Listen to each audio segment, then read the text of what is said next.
Hello everyone, welcome back on our channel Divyashree physics. तो आज के लेक्चर में हम स्टडी करेंगे क्लास 11th का नेक्स्ट लेक्चर नंबर 4th। और इसमें हम स्टडी करेंगे पॉइजन रेशियो क्या होता है, इलास्टिक आफ्टर इफेक्ट क्या होता है, इलास्टिक फैटिग्स क्या होता है, और जब हम किसी भी वायर को स्ट्रेच करते हैं तो उसको स्ट्रेच करने के बाद जो हम वर्क डन कर रहे हैं वो वर्क डन कहाँ पे स्टोर होता है। मीन्स जैसे हम बोलते हैं ना कि law of conservation of energy के अकॉर्डिंग एनर्जी को हम डिस्ट्रॉय नहीं कर सकते हैं, उसको एक फॉर्म से दूसरी फॉर्म में कन्वर्ट करते हैं। तो जब भी हम किसी भी चीज के ऊपर वर्क डन करते हैं तो वो वर्क डन है वो किस में कन्वर्ट हो जाता है। तो ये टॉपिक्स हमें स्टडी करने हैं। तो सबसे फर्स्ट टॉपिक है हमारा पॉइजन रेशियो। अब जो पॉइजन रेशियो होता है, पॉइजन रेशियो क्या होता है, जैसे हमने कोई भी एक वायर ली है, हमने क्या ली, एक वायर ली। अब इस वायर को हम मान लेते हैं, सबसे पहले इस वायर की लेंथ है कैपिटल एल है इस वायर की लेंथ। अभी इस वायर को हम स्ट्रेच करेंगे। स्ट्रेच करने के लिए इसके ऊपर हम एक डिफॉर्मिंग फोर्स लगाएंगे। डिफॉर्मिंग फोर्स मतलब इसके ऊपर हम एक फोर्स लगाएंगे, एक फोर्स ऊपर की तरफ और दूसरा फोर्स नीचे की तरफ। हम यहाँ पर एक फोर्स अप्लाई करेंगे और फोर्स अप्लाई करने के बाद मान लेते हैं कि इसकी लेंथ में एक चेंज आ जाता है और लेंथ कितना चेंज हो जाती है, एल से। अब इस फोर्स डिपेंड करता है कि इसमें हम कौन सा फोर्स लगा रहे हैं, कंप्रेसिव फोर्स लगा रहे हैं या फिर टेंसिल फोर्स लगा रहे हैं। मीन्स इसको लेंथ को इंक्रीज करने के लिए फोर्स लगा रहे हैं या डिक्रीज करने के लिए। तो हमारे फिगर के अंदर हमने लेंथ को इंक्रीज करने के लिए फोर्स लगाया है, तो इसमें लेंथ इंक्रीज हो गई एल। तो इसका मतलब हम यहाँ पे कुछ ना कुछ वर्क डन कर रहे हैं। ठीक है, अब देखते हैं कि वो वर्क डन कितना क्या होता है। अब सबसे पहले हम यहाँ पे देख रहे हैं कि पॉइजन रेशियो है वो होता है क्या। पॉइजन रेशियो को हम रिप्रेजेंट करते हैं सिग्मा के थ्रू। पॉइजन रेशियो को किससे रिप्रेजेंट करते हैं, सिग्मा से। अब जो पॉइजन रेशियो होता है इसका फॉर्मूला क्या होता है, इसका फॉर्मूला होता है lateral strain divide by longitudinal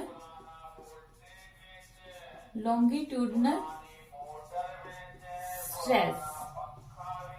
ठीक है, अब देखते हैं कि ये जो लॉन्गिट्यूडनल स्ट्रेन होता है, हम यहाँ पे इस टॉपिक के नीचे लिख लेते हैं कि लेटरल स्ट्रेन क्या होता है, लेटरल स्ट्रेन। अब जो लेटरल स्ट्रेन है, लेटरल स्ट्रेन क्या होता है कि जब हम किसी भी वायर को स्ट्रेच करते हैं उसके अंदर जब हम जैसे उसको स्ट्रेच करेंगे खिंचाव आएगा और उस खिंचाव से उस वायर का डायामीटर है वो कम हो जाएगा। तो इसके अंदर क्या होता है, चेंज इन डायामीटर और divide by its original diameter. ठीक है, सबसे पहले हम स्ट्रेन का फॉर्मूला देखते हैं। स्ट्रेन का फॉर्मूला क्या होता है, change in configuration divide by original configuration.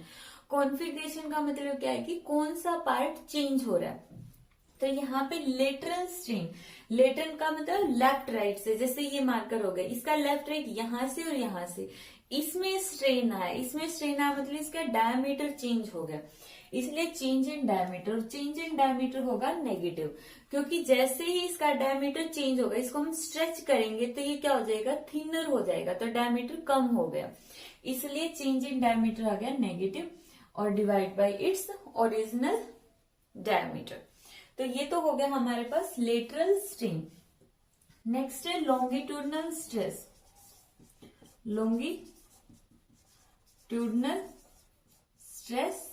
Longitudinal stress क्या होता है, force divide by area, force divide by area. अब ये वैल्यू इसके अंदर पुट करो, इसके अंदर हम ये सारी वैल्यूज पुट करेंगे तो कितना आएगा, minus delta D divide by D, और लॉन्गिट्यूडनल स्ट्रेस का फोर्स और ऊपर क्या हो जाएगा, एरिया। तो ये आ गया हमारे पास पॉइजन रेशियो का फॉर्मूला।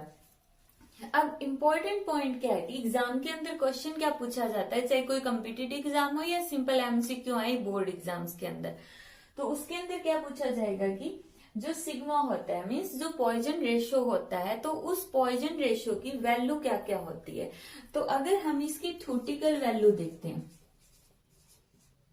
थ्योरी के अकॉर्डिंग इसकी वैल्यू देखेंगे तो थ्योरी के अकॉर्डिंग इसकी वैल्यू आती है -1 to 0.5, -1 से लेकर 0.5 तक। और जब हम एक्सपेरिमेंटली देखते हैं, एक्सपेरिमेंट से देखते हैं तो इसकी वैल्यू आती है 0 से 0.5। अब एक्सपेरिमेंटली 0 से क्यों स्टार्ट हो रही है? क्योंकि देखो नेगेटिव का मीनिंग क्या है, ऐसा तो नहीं है कि मान लेते हैं डायमीटर पहले 0 और उसके बाद 0.5 का चेंज आ सकता है। क्या कोई भी चीज है नेगेटिव में हो सकती है? क्या ये मार्कर का डायमीटर नेगेटिव में कब जाएगा? जाएगा ही नहीं। अगर ये मार्कर है तो इसका मतलब इसका कुछ ना कुछ पॉजिटिव डायमीटर है, अगर ये है ही नहीं तो इसका मतलब 0। तो एक्सपेरिमेंटली कोई भी चीज है वो नेगेटिव नहीं हो सकती है। नेगेटिव का मतलब हम जब भी एक्सपेरिमेंट करते हैं नेगेटिव अगर कुछ लेते हैं तो दैट मीन्स उसकी डायरेक्शन ले रहे हैं। थ्योरी में हम इसकी वैल्यू नेगेटिव निकाल सकते हैं। तो ये होता है पॉइजन रेशियो, और पॉइजन रेशियो की वैल्यू कितनी होगी? 0 to 0.5। अब नेक्स्ट टॉपिक है, नेक्स्ट टॉपिक है हमारा elastic after effect. Elastic after effect के अंदर क्या होता है कि जब भी हम किसी भी चीज की स्ट्रेच कर रहे हैं, अगर हम ये मार्कर ही ले रहे हैं, इसके ऊपर हम फोर्स लगाएंगे और फोर्स लगा के इस मार्कर की शेप को डिस्टोर्ट कर देंगे। जैसे ही इस मार्कर की शेप है वो डिस्टोर्ट हो गई, ठीक है, फिर हम उस फोर्स को छोड़ देंगे। फोर्स को छोड़ते ही तो कितना टाइम वो लेता अपनी ओरिजिनल कॉन्फ़िगरेशन में आने के लिए, अपनी पहले जैसी शेप में आने के लिए वो कितना टाइम कंज्यूम करता है, ठीक है। तो ये जो टाइम है मतलब ये जो डिले है कि कितना डिले कर रहा है, तो delay in regaining the original configuration by the body is on removal of deforming force. Means deforming force के रिमूव करने के बाद कोई भी बॉडी है वो अपनी ओरिजिनल कॉन्फ़िगरेशन में आने के लिए कितना डिले करती है, उसी को हम क्या बोलते हैं? Elastic after effect. अब इलास्टिक आफ्टर इफेक्ट के अंदर जो क्वार्ट्ज फाइबर, क्वार्ट्ज फाइबर और एक क्या होता है? फॉस्फोर ब्रॉन्ज, इनका इलास्टिक इफेक्ट बहुत कम होता है, लेस होता है। और हायर किसका होता है? ग्लास फाइबर का। जो हमारे पास ग्लास फाइबर है उनका इलास्टिक इफेक्ट बहुत हाई होता है। इसका मतलब क्या होगा? मीन्स जो क्वार्ट्ज फाइबर है और फॉस्फोरस ब्रोंज है, ठीक है, ये जो फॉस्फोरस ब्रोंज और ग्लास फाइबर होते हैं, अगर इनको हम स्ट्रेच करते हैं तो वो अपनी ओरिजिनल शेप में आने के लिए बहुत ही कम टाइम लेते हैं, मतलब बहुत जल्दी वो अपनी ओरिजिनल शेप में आ जाते हैं।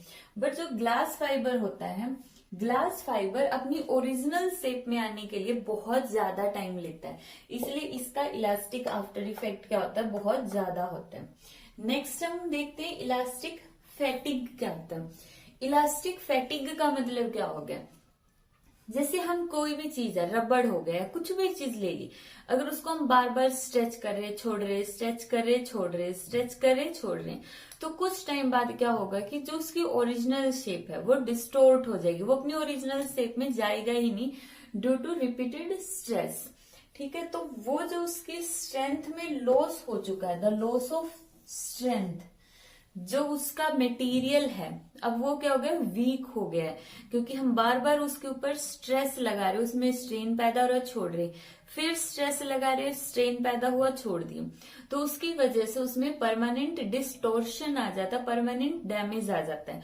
उस परमानेंट डैमेज को ही हम क्या बोलते हैं? इलास्टिक फैटिग बोलते हैं, इलास्टिक फैटिग। अब जैसे कई बार हम बोलते हैं कि वहां पर वो पुल था वो दुर्घटनाग्रस्त हो गया, दुर्घटनाग्रस्त हो गया, क्यों हो गया? क्योंकि गवर्नमेंट ने उसको दोबारा से रिपेयर नहीं किया, क्योंकि उसकी एज थी जो ओनली 50 ईयर्स की थी या ओनली 100 ईयर्स की थी, और उसको क्या हो गया था? जो ब्रिज है हमारा उसको 150 ईयर्स हो गए थे। अब इसका मतलब क्या होता है कि जब कोई भी ब्रिज होता है, जब उसकी एज हम बोल रहे हैं 100 ईयर है, ब्रीज की, ब्रीज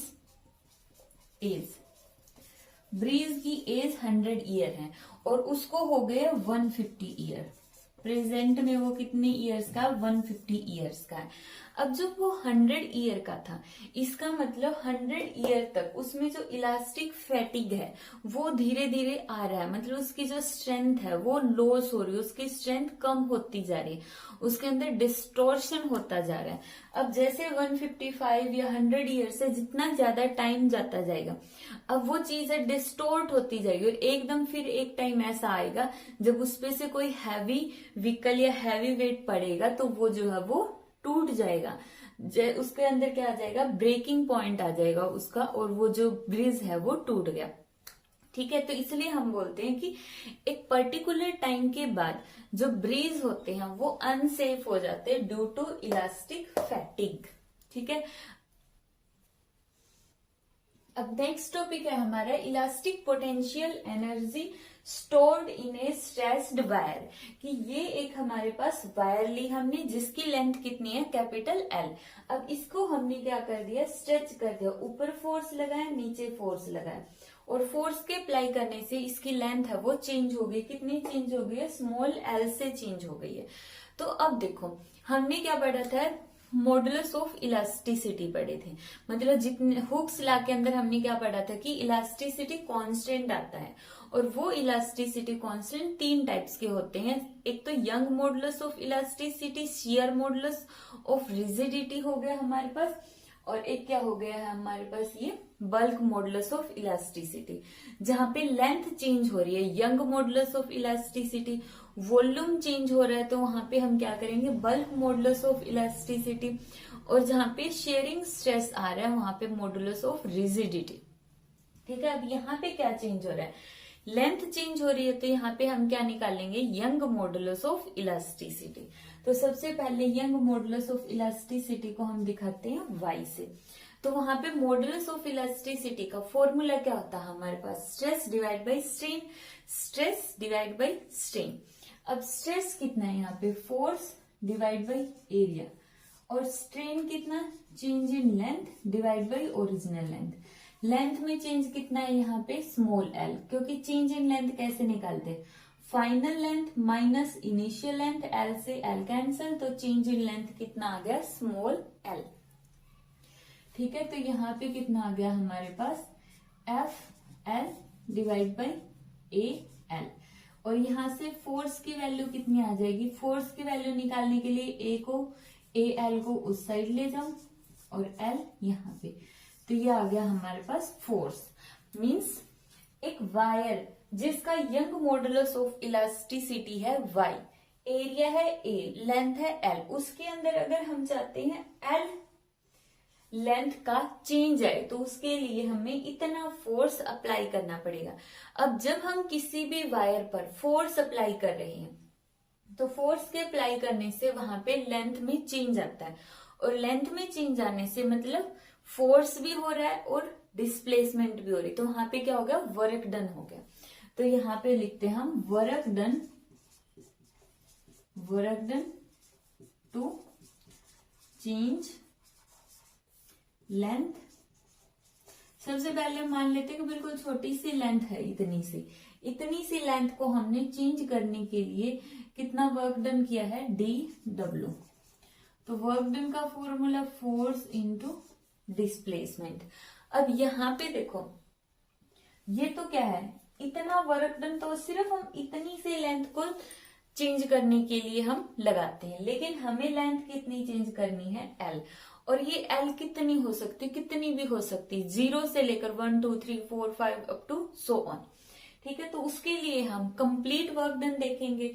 ठीक है, तो कंप्लीट वर्क डन के लिए हम क्या करेंगे, इसका इंटीग्रेशन करेंगे, 4 होल या रिक्वायर्ड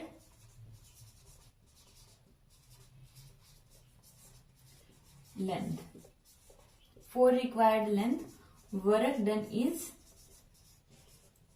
डन इज कितना होगा, इसका इंटीग्रेशन कर दो, और इसका भी इंटीग्रेशन की limit L is equal to 0 to L। ठीक है, जितनी भी हमें लेंथ की रिक्वायरमेंट है उसके लिए जो टोटल वर्क डन है उसके लिए हम क्या करेंगे, इंटीग्रेशन करेंगे। तो वर्क डन कितना आ गया यहाँ पे, W is equal to force की वैल्यू पुट करो, 0 to L लिमिट, फोर्स की जगह YAL और DL। जो टर्म कांस्टेंट है उसको इंटीग्रेशन से बाहर करो, तो कितना आ गया YAL और इंटीग्रेशन के अंदर 0 से L। अब जो स्मॉल l है उसको हम इंटीग्रेशन के अंदर रखेंगे, क्यों? क्योंकि ये वेरिएबल है, l की वैल्यू वेरी कर रही है, 0 से l तक कोई भी वैल्यू हो सकती है। तो ये हमने कर दिया L dl। जब हम इसका इंटीग्रेशन सॉल्व करेंगे तो कितना आएगा, L square by 2, L square by 2 आ गया। तो यहां से वर्क डन का फॉर्मूला क्या आ गया, 1/2 को आगे ले लो, मल्टीप्लाई बाई YAL और यहाँ पे क्या आ गया L। अब इसको हमने इस तरह से क्यों लिखा, देखो YAL डिवाइड बाई L, तो इसकी जगह हम लिख सकते हैं फोर्स। और ये क्या है, जो वायर के अंदर एक्सटेंशन आई, जितना हमने उस वायर को स्टिच किया है वही लेंथ है, तो मल्टीप्लाई बाई L। तो वर्क डन का फॉर्मूला क्या आ गया, half multiply by stretching force multiply by extension, और यही वर्क डन उसकी पोटेंशियल एनर्जी में स्टोर हो जाएगा। देख लेते हैं, दिख रहा है नहीं नीचे से, दिख रहा है। तो यहाँ पे ये जो पोटेंशियल एनर्जी है, किसमें, पोटेंशियल एनर्जी में कन्वर्ट हो जाएगा, जो ये हमारा वर्क डन है। मतलब इस वायर की लेंथ को चेंज करने के लिए हमने जो वर्क डन किया है वो वर्क डन वेस्ट नहीं हुआ है, वो कहाँ पे स्टोर हो गया है, इस वायर के अंदर, इसकी पोटेंशियल एनर्जी की टर्म में सेव हो गया, पोटेंशियल एनर्जी की फॉर्म में सेव हो गया। तो ये हमने निकाल दिया potential energy stored in A stressed wire. अब इसी टॉपिक के अंदर हम नेक्स्ट निकाल सकते हैं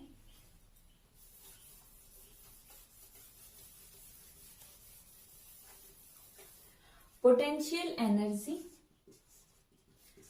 पर यूनिट वॉल्यूम,